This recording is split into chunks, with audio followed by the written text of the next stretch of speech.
You Never Wash Up After Yourself by Radiohead. I like this lesson a lot. This is it's such a simple little song. I'm really surprised it's not more popular by Radiohead, actually. And it's just a very clever progression of chords. So before we get into this, you're going to want to know your basic chords. And honestly, this is kind of an intermediate level lesson. So if you want to, if you're a beginner and you want to start it, just take what you can from it. So, but it's mainly designed for people who have some picking control and can move through their chords. It's not the easiest starter lesson, but it sounds awesome. So check it out if you wish. Document is at walkerguitar.com, so you can get it there. And let's begin. So the first chord is a D minor. But instead of playing it with our normal fingering, and forgive me, I'm not going to go over all the chords in super detail. You can get that on the document. But you should know them anyway.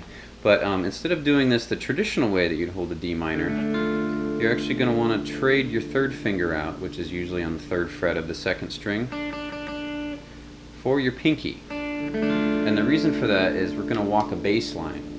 He actually moves the bass down. So the way that you're going to do this song is in 6/8, so it's 1, 2, 3, 4, 5, 6, 1, 2, 3, 4, 5, 6. It's kind of different. It's grouped in threes. And because of that, you're going to notice that's kind of an interesting feel, but you're going to have to pick this 1, 2, 3, 4, 5, 6. And what I mean by the picking is that you're going to go down, down, down on the first 3 strings of your D minor, and then you're going to scoop around, and on the high string you're going to pick up, up, up, up. So it's down, down, down, up, up, up. Now the reason for that is you have a very rolling sort of rhythm.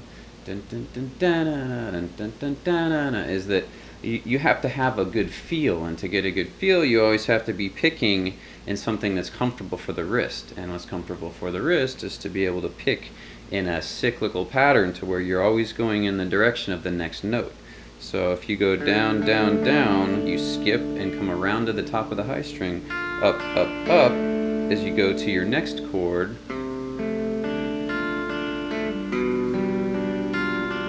You'll always be picking the lower strings with down picks, and you'll be catching the highest string with an up pick, and your wrist will start to rotate in a cycle, and long term it's going to feel better. So that's the picking pattern. So again, we're starting on a D minor, and we're trading our 3rd finger for our pinky. So that's our starting chord. You're going to go down, down, down, up, up, up, and you're just playing every note in the chord. You just arpeggiating it that way.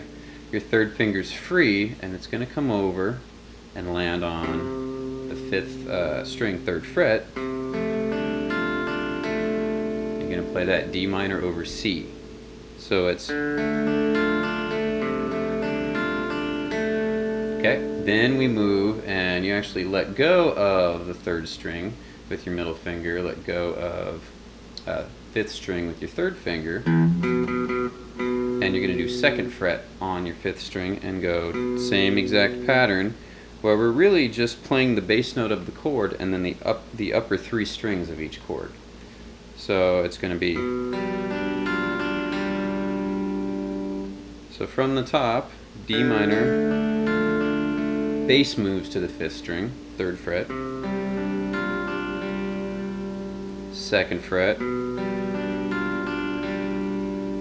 and then your 3rd finger goes to the low string, to a G. So it's D minor over C,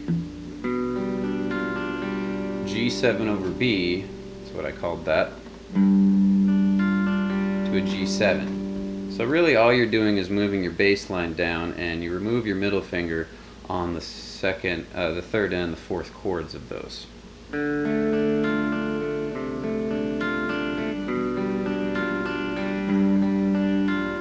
It's a lot easier with the document. Then we go to a C major. And you go, and you should know C major. Then we go to taking your 3rd finger, you're lowering it, so it's like a C over B. So 2nd fret on your A string. So So it's C, C over B, A minor for 2 bars.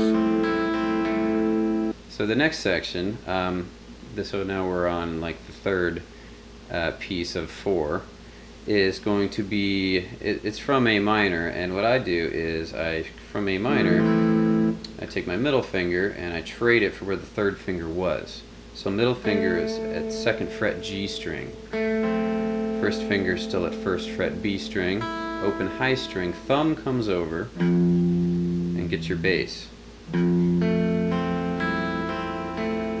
I do it this way so I can have the maximum amount of ringing for each of these strings too, because this is a very pretty song. You don't want to feel, well basically, there's nowhere to hide. So if you let go of a note, it's very apparent. It's hard to play these types of parts. There's no bass, there's no drums, there's nowhere you can hide behind. So everything needs to be as full as possible. So this is an F major 7, thumb has the bass. Picking is still down, down, down, up, up, up. That's how I do that. And then I go to G,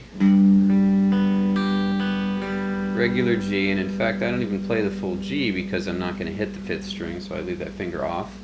That is a preference. If you're in habit of grabbing the G, I suppose you can. I don't recommend it though because you might get a little bit of string noise.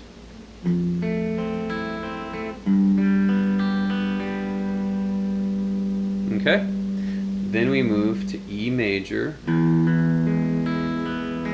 and this is important. You're going to go 6th string, 4th string, 3rd string, and then 1st, 2nd, 3rd string. So it's the first time ever we've strayed from the pattern of just the bass note and the upper 3 strings.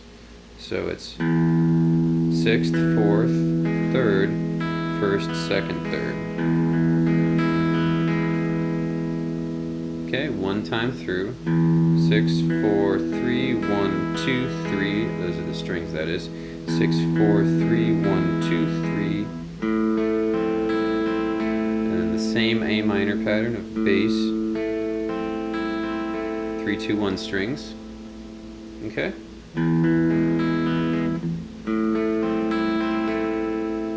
And then we go to a C chord.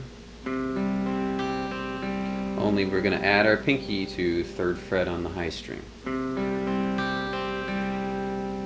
Then to a G. Back to a C again, always keeping the pinky there.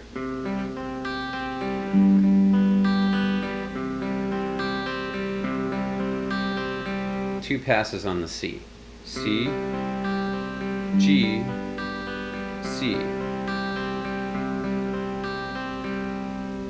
So one time through the whole thing.